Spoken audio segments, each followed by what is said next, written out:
Hello, and thanks for joining us this Tuesday for our daily market coverage presented by CentFX, your reliable partner in trading. Here's today's financial headlines.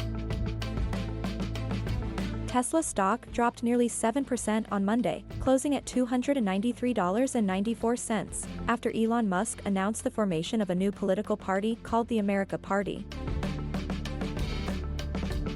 In Monday's regular session, the Dow Jones fell 0.9%, the S&P 500 declined 0.8%, and the Nasdaq Composite dropped 0.9%, with all S&P sectors finishing lower.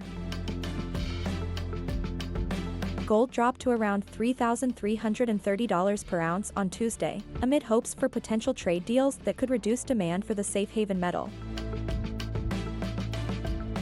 The Swiss franc strengthened to around 0.79 per USD, its highest level since July 2011, as the dollar came under pressure from renewed concerns over U.S. trade policy and growing fiscal jitters.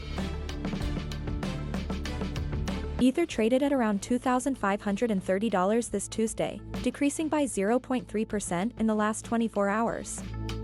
Looking back, over the last 4 weeks, Ether lost 5.6%. Now let's review the major economic events of the day.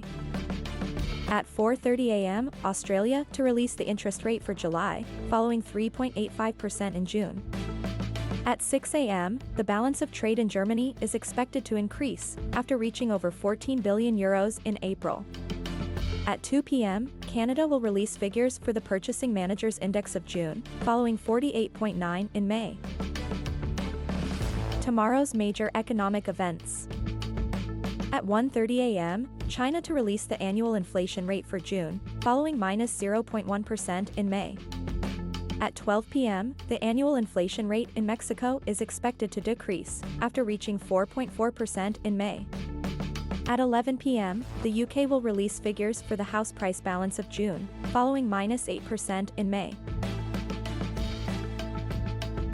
And that's it for today's Market News Roundup, presented by CentFX. Thanks for joining us today, and be sure to tune in again tomorrow for more financial news.